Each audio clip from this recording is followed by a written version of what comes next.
እግዚአብሔር ሲያደርግ እንደዚህ ነው።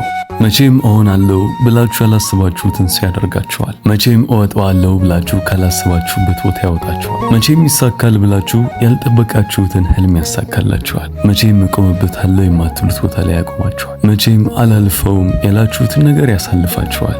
የማይቻለውን የሚያስችል አምላክ ተመስገን።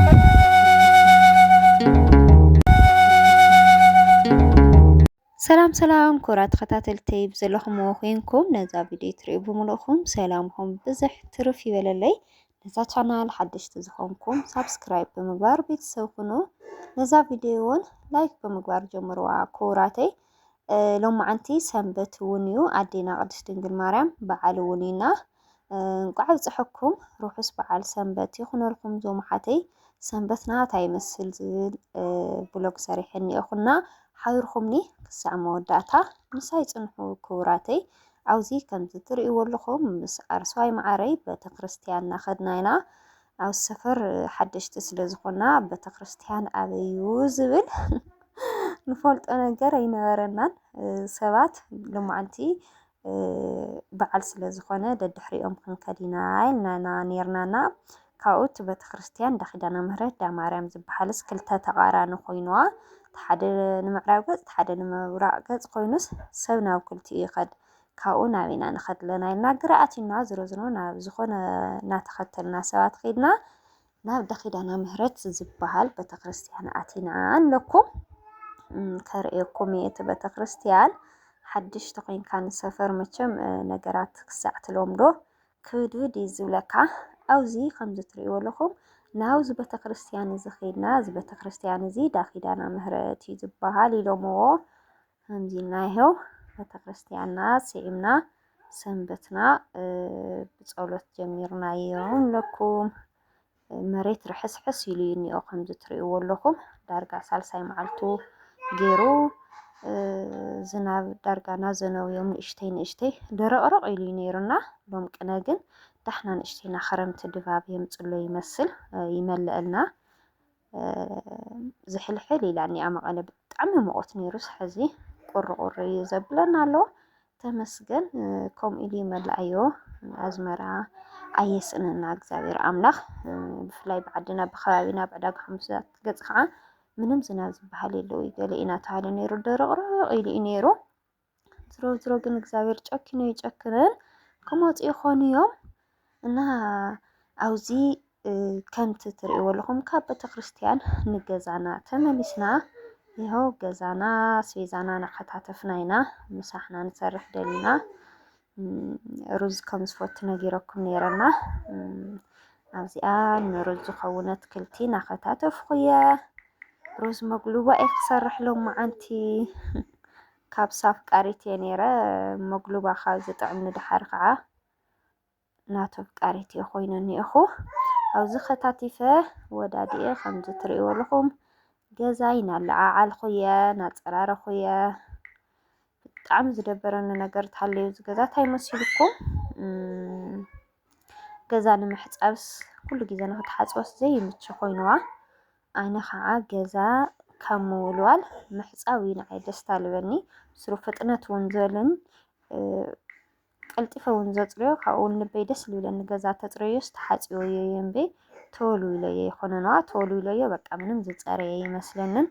ዝሮ ግን ማይ ንምውፃእ ስለ ዘይምቺ በርታት እኒኦ ከምዚ ትሪእዎ ኣለኹም መዓት በሪ እኒኦ። ሻላ መጋረጃ ነይሩ ዝተገዝአ እምበይ ወይ ናብ ስራሕ ቦታየ ናብ ዳ ገብርኤል እናሃለኹ ዝገዛእኽዎ እኒኦ ኮይኑ እምበር መዓት መጋረጃ እዩ ዘድልዮ ዝገዛ ይብለኩም ኣለኹ። መጋረጃ ሎሚ ከዓ ብጣዕሚ ይኽባር።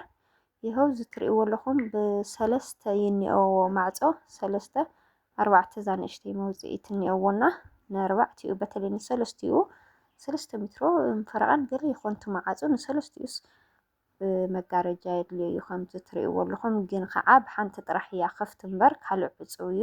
ሓፂብካ ማይ ብቱ ትሪእዎ ኣለኹም ብዝገን እኒአዎስ ክተውፅኦ ኣይትኽእልንዋ። እሱ እኒአዎ ችግር እምበይ ካሊእ ገዛ ፅድት እዩ። ካብኡ ንእሽተይ ክችን ነይብላ ትድብረካ። እዛ ትሪእዎ ኣለኹም ምድጃይ በዚኣ ከባቢ ኣፀጊ ኣቢለ እየ ዝሰርሕ ክችን የብሉን። ገዛ ክሰርሕ እናሃለካ ግን ሕድሕድ ገዛውትስ ናይ ባዕሉ ክችን ተትህልዎ ፅቡቕ እዩ كتشن سي بزح نجار يحزلخا حروج خا يحزلخا وحد خا تحصلو ምግብካ ትሰርሐሉ ንብዙሕ ነገር ክችን ጽቡቕ እዩ ዝረዝሮ ብሓደ ወገን አጸግዕ አቢለ ክንደ ክችን ይጥቀማለሁ የለጊዜው እና ይኸውዚ ገዛይ ለዓኢለ ኮሳተይረ ናወላወልኩየ ትምድሩም እርሳስ ከለር ይኒኦ ገዛ ድምቕ ዝብል ግን በቃ ጻዕዳ ሰራሚኮስ ጻዕዳ ተኮይኑ ብጣዕሚ ይደስልለካ እዚ እውን በርግጥ ድሓን እንድዩ ግን ከዓ ድምቀት ዝህብ ብፍላይ ከዓ ቀረጻ ስቁኢሉ ቋሕ ዝብል ደም ያው ዝኮን ጻዕዳ ከለር እዩ ኣብ ገዛ እና ከምዚታት ጌርና ናጸራረና ኢና አልጋ በቃ ኩሉ ግዜ ኣነ ኣቀማምጣ አልጋ ከምዚ ደስ ይብለኒ አልጋ ግዴታ ማእከል ትኸውን እዋ መስትያት በቅድሚት ቁም ሳጥንና መስተዋት ናተረኣየ ደስ ይብለኒ ሓደ ሓደ ሰብ ግን ከምኡ ደስ ይብሎን ወዲያውስ ወላው ዝንሓገዙ ንገለስ ዘአልጋስ ከጸግዕዋ ደልዮም ነይሮም ኣብዛ ኣትኸው ገዛስ አልጋ ብጸግዒ እዮም ዝብሉካ ሰባትና ኣነ ከዓ አልጋ ብጸግዒ ዘይፈትዎ ነገር እዩ ምክንያቱ ኣይምችን እውን ትስኢልካ ክዳንካ ይርር ረቢልካ መስተዋትካ ትርኢ ገለ ይደስለካ ብስረቀማምጣስ ከምዚ ኣያ ቆንጆ እና ስለቀማምጣ አልጋ መስተዋት ቁም ሳጥን እስኪ ኮሜንት ጻሓፉ አውዚ ገዛይ ደራሪቆ ገዛና ክሳዕል ደረቅ ቁርስና በላሊና ኣነን ብፎተሲኤ በቁርሴ የኽለንን ቁርስና በላሊና ገዛና ደሪቁና ከምዚ ዛፍርናሽ ብዝጠው ያሲኢነ ናፍቲኣ ተጠወኹ መምቻው ኣውያትኒ ዜራ ናፍታ ዝነበረት እያ ተመሊሳኒ ከምዛ ትርእይዋ ኣለኹም ይኸው ኣብዚ ኣቕሚጠያ ካሊእ ንፍርናሽ ዝምቺ ምንም ቦታ የለን በቃ እና ከምዚ አይና ፍርናሽና ናነጻጽፍና ኢና ይብለኩም ይኸው እንግዲህ ታዲዩ ቲቪ አው ኮፍ ኢልካስ ቲቪ ንኽትርኢ ዘይምቸ ኮይኑ ፊት ንፊት ቲቪ ታ ቲቪ እውን ንቅድሚት ከይንገብራ ቦታ ዘይምቺ ፍርናሽ እውን በቲ ከይንገብሮ ቦታ ዘይምቺ ዝረዝሮ ሓደ መዓልቲ ከዓ ክሳዕ ቦታ ቀያይርና ንመቻችዎ ለጊዜው ኣቀማምጣ ኣቑሑትና ከምዚ ይመስል ከመይ ርኢኹሞ እስኪ ኣስተያየታውኒ በበይላበይ ከቕምጦ ታይ ዝኾነ ኮሜንት ኣስተያየትኩም ሃውንና ብፍላይ ዲዛይን ኣቀማምጣ ገዛ ገለ ትፈልጡ ትፈልጣ ኣሕዋተይ እንድሕር ደኣ ሃሊኽን ኣስተያየት ሃዋኒ ብፍላይ ታ ፍርናሽ ምንም ኮምፎርት መሃብ ካሊኣትኒ ኣብኣ ምዃናና ድብር ነገር ኢላህንኒኣና በበይ ገፅ ተገበርክዋ ይሕሽ ኣብ ኮሜንት ጻሓፉ ቲቪ በቃ በኣያ ቲቪ ካብኡ ላብ ካሊእ ቦታ ክትንቀሳቐስ ኣይትኽእልን አውዚ ፈራሪሽና ከምዚ ትርእይዎ ኣለኹም ኣለዓኢለ ከምዚ ገይረ በቲ ሓደ ወገን እውን ፀብሒ ምግቢ እናሰራሕኩ በቲ ሓደ ወገን እውን እናፀራረኹ ኣፀራርየ ወዲኤ ሳዕረይ ክነሳንስየ ይኸው ዘን ሳዕሪ እዚአን ሎሚ ሳዕሪ ካብ 50 ቅርሺ ንታሕቲ የለን ካብ 50 ቅርሺ ንላዕሊ ሳዕሪ ዝግዛእ ካሽ ከዓ ብጣዕሚ እናተቸገርና ኒኢና ኩሉ ዝሰርሕ ሰብ ሞባይል ባንክ እንድሕር ደኣ ዘይሒዙ ችግር እኒኦ ኣብ ኢድካ ጥረ ገንዘብ ክትሕዝ ዘይትኽእል በዚ ሎሚ ሰዓት ልታክሲ እኳስ ዳርጋ ናሕለፍኩ እየ ነይረ ግዴታ በቃ ኣስቤዛ ክትገዝእ ንዋዕሉሲ ከምዚ ካብ ዘይደለኻዮ ካብ ክባር ትገዝእ ሞባይል ባንክ ስለ ዘለዎን ጥራሕ እና ከምኡታት እኒኦ እቲ ግዜ ናይመልሰልና በይ ብጥረ ገንዘብ ትረኽበሉ ዕድል የለን እኒኦ ዝሮ ቅርሺ ለይሓስከ ወፅየ ከምዚ ትርእይዎ ኣለኹም ቅርሺ 20 ቅርሺ ጥራሕ ነይረናንስ በዛ ከናዕርስ ና 20 ቅርሺ ሃበኒ ኢሎ እዩ ዘን ሳዕሪ ና 20 ቅርሺ ስረይዎን ኣይገርመኩም እዚአን ጥራሕ ኣነ ከዓ ሳዕሪ ብጣዕሚ ዝፈቱ ከምቲ ዝነገርኩኹምና ግን ያው 20 ቅርሺ ጥራሕ ስለ ዝነበራኒ ሞባይል ባንክ እውን ስለ ዘይጥቀም በዘን ሳዕሪ እዚአን ውዒልና ኣይብለኩም አውዚ ፈራሪሽና ወዳዲና ብርጭቅና ቆራሪፅና ሙዝና ቀራሪብና ሽምዓና ወላሊዕና ቡናና ናፍላሕና ኢና አውዚ ሲስተር እኒኣ ምሳይ ጓል ሓፍትና እኒኣ ምሳይ ምሳይ የዘዕል ኣለኹ ተስሓንላ ገለ ትዕለላ ከምዚና ቡናና ናቀላለና ኢና ይብለኩም ታንቴልኺ ዘርጊሕ ከርእየና ኢልኩም ነይርኩምና ታንቴል ይኸው ነዚ ይመስል ኧረ ኣነ ግን እንታይ ዝገብሮ እግዚኣብሔርን ኣንጭዋስ ከመኢላ እግሪ እግርካ ትዞሮ ልገርመኩም ነገር ዘን ታንቴል ዚአን ዘን ብድሕሪን የዋሲ ኣብ ቀረባ ጊዜ የስሪሐየን ናይ ዝሓፃር ጎፍላ ታንቴል ከዓ ብድሕሪት ቁምጥምጥምጥምጥምጥ ያቢላታ ታንቴል ሓድሽ ታንቴል እና ቅድሚ ሕዚ ጻዕዳ ታንቴል ነበረ ርአየኩም እየ ከመይ ከም ዝገበሮት ተንጨዋ ሕዚ ከዓስ ለይተጸበኽዎ ነገርስ ናይዛ ጎፍላ ናይ ዝሓፃር ጎፍላ ታንቴልስ ክርትምትምትምትም ያቢላታ ብድሕሪታና ብጣዕሚ ሓሪቕ እግዚአብሔርን በስመአብ ድሕሪኻ ኸታ ገብራይ ኽተላ ብምንታይ ኸኣትያ ነገር ይምንኒኦ በስመአብ ወልድ ብቻ እንዲዕታ መፍትሒኡ ገሪሙኒ እኒኦ እና ከምኡ ጌራ እናዲዳት ነበር ታንቴላት ደስ በሃሊ ታንቴል እኒኦ ንሰርሓ ኣሕዋተይ እውን እኒአዋየን ተስርሖ ትደልዩ እንድሕር ደኣ ሃሊኹን ከስራሕልክን ይኽእል እየ ኣብዚ ሩዝ መግልዋ ከምዛ ትርእይዋ ኣለኹም ሩዘይ ኣኺላ ከምዚ ጌርና ቡናና ክሳዕ ትፈልሕ መግቢና ቀራርብና ኢና ይኸው نقدم بلو أفكرت رز لخونكم رز المسرح بتعمل لغلنا أنا أوزق بسباس صريحة بسباس ويخعتها إلى بحال بعرب سحقة بتقرنيا ختايني أوشم أوز مقبنا بلالي إنها مسودة أنها لا بنانا مرادنا آتنا بنانا بسلك ساعتين زا مقبنا بلينا مقبنا بنانا وعلونا يسنبس نبرة نزي مسل كوراتي وعلونا فوتيكم وقتكونو تسفى يقبر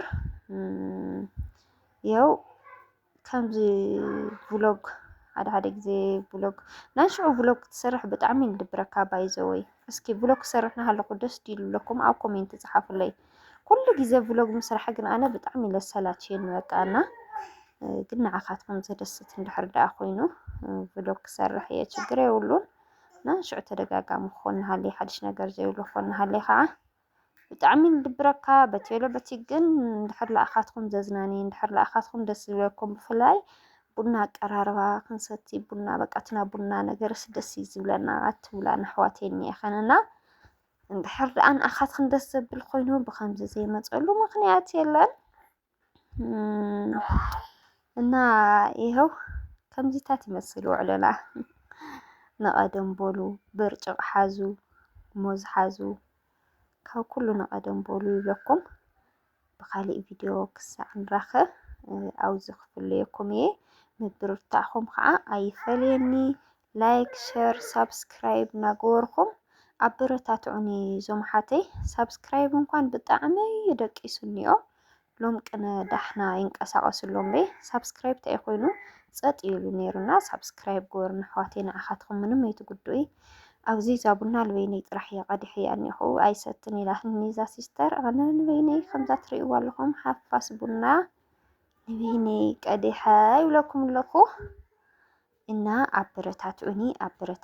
አበረታቱኒ ዞምሓተይ ማዓረይ ሎማ አንተ ዝነበረን ቪዲዮ ነዚ መስል بتعمي يزفوتوكم تفوتوني سناي كومنتات تصحفوا لي حواتي بتعمي يزفوتوكم همزي بوزيتيفات زخونكم سوات بقى تصبو تحسوا على حما انا رأخم تصبو تصحفوا حواتي بتعمي يزفوتوكم ملكا منتكم كل جزي كواخم اي خد بتعمي يزفوتوكم تشاو ازغف ليكم እግዚአብሔር ሲያደርግ እንደዚህ ነው መቼም እሆናለሁ ብላችሁ ያላሰባችሁትን ሲያደርጋችኋል መቼም እወጣዋለሁ ብላችሁ ካላሰባችሁበት ቦታ ያወጣችኋል መቼም ይሳካል ብላችሁ ያልጠበቃችሁትን ህልም ያሳካላችኋል መቼም እቆምበታለሁ የማትሉት ቦታ ላይ ያቆማችኋል መቼም አላልፈውም ያላችሁትን ነገር ያሳልፋችኋል የማይቻለውን የሚያስችል አምላክ ተመስገን ልዑል እግዚአብሔር ሆይ ስለሰጠኸኝ ስለዚህ ቅጽበት አመሰግናለሁ እንዳንተ ምህረት እስካሁን በህይወት አለው እስካሁን እየኖርኩ ነው እስካሁን ብዙ ያየሁኝ ነው ቅድስት ድንግል እናቴ የአምላኬ እናት ስላደረግሽልኝ ስለሰጠሽኝ ነገር ሁሉ አመሰግናለሁ